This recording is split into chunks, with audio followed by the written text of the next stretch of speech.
এটা আমাদের বিজ্ঞান বাক্সের 10 গ্রাম কিট। তো এই বক্সের ভিতরে কি আছে সেটা তো আমরা দেখবই, এর পাশাপাশি 10 গ্রাম জিনিসটা নিয়েও আমরা এখন একটু আলোচনা করব।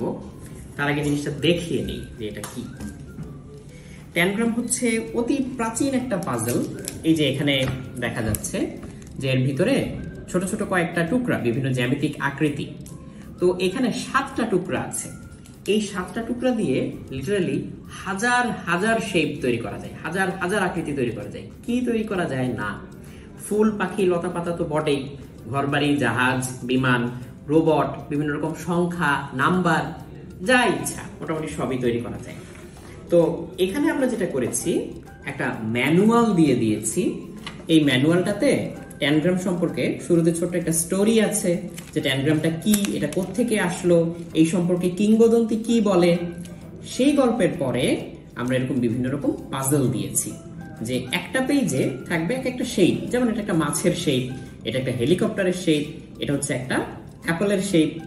সো এরকম বিভিন্ন রকম পাজল দেওয়ার পরে আমরা আবার অন্য পাতায় সেটার উত্তর দিয়ে দিয়েছি যে এই জিনিসটা আসলে এইভাবে বানাতে হয়।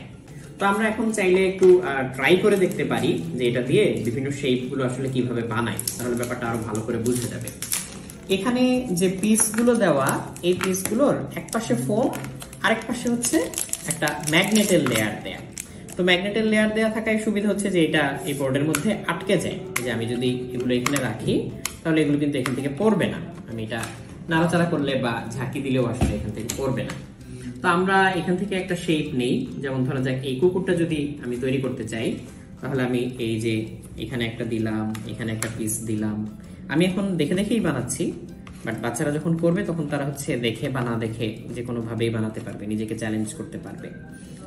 এটা দিলাম, এটা এখানে দিলাম, এটা পেছনের অংশটা, পেছনের পা, এটা হচ্ছে সামনের, ব্যাস। তাহলে এই যে একটা প্রাণীর আকৃতি হয়ে গেল, এটা তৈরি করা যায়। বা আমি যদি এখান থেকে অন্য কিছু তৈরি করতে চাই, ধরা যাক আমি হচ্ছে এখান থেকে একটা জাহাজ তৈরি করতে চাই, তাহলে এই যে এরকম একটা শেপ জাহাজ, এখানে পাজলটা দেওয়া আছে যে জাহাজটা কিরকম হবে এই টাইপের, আর এখানে হচ্ছে এই উত্তরটা দেওয়া আছে যে আসলে আমরা কিভাবে জিনিসটাকে তৈরি করব। তো আমি এই শেপটা যদি হচ্ছে ঝটপট বানিয়ে দেখাই তাহলে মেলানো যাবে। যে এই আমি গোলাপি টুকরাটা দিলাম, লাল টুকরাটা দিলাম, এদিকে হচ্ছে বেগুনি টুকরাটা দিলাম। এটা অবশ্য এভাবে দিতে হবে, এই যে এরকম, এই যে। তারপর হচ্ছে হলুদটা, এদিকে এইটা, আর এই যে।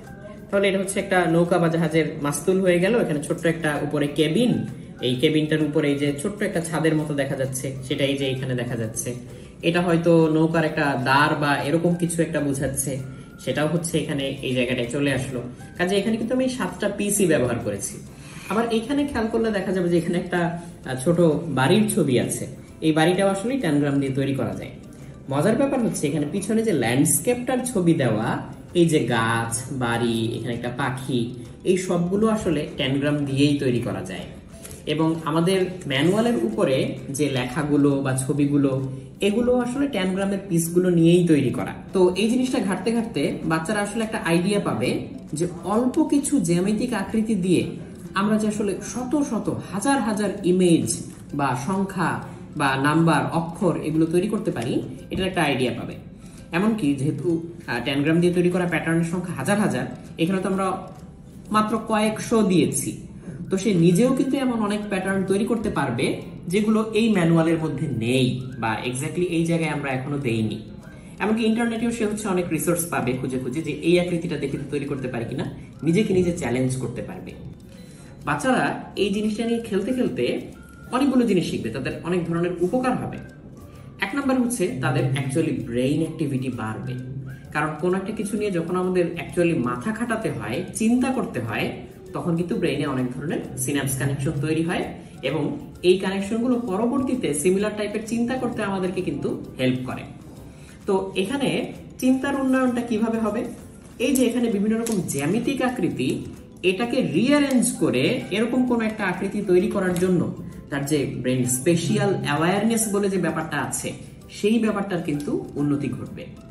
এর পাশাপাশি এগুলো যেহেতু বিভিন্ন রকম জ্যামিতিক আকৃতি, তো জ্যামিতির একটা প্রাইমারি হাতেখড়ি তো হয়েই যাবে। তার চেয়েও বড় ব্যাপার যেটা, সেটা হচ্ছে এখানে টুকরার সংখ্যা কিন্তু লিমিটেড, আনলিমিটেড না। ঠিক 7টা টুকরা, এর কমও ব্যবহার করা যাবে না, বেশিও ব্যবহার করা যাবে না। ঠিক 7টা টুকরা ব্যবহার করেই তাকে যখন একটা নির্দিষ্ট আকৃতি তৈরি করতে হবে, তখন কিন্তু এটা নিয়ে মাথা কাটাতে হবে। রিসোর্স ম্যানেজমেন্টের ব্যাপার আছে যে আমি যথেচ্ছ টুকরা ইউজ করতে পারবো না।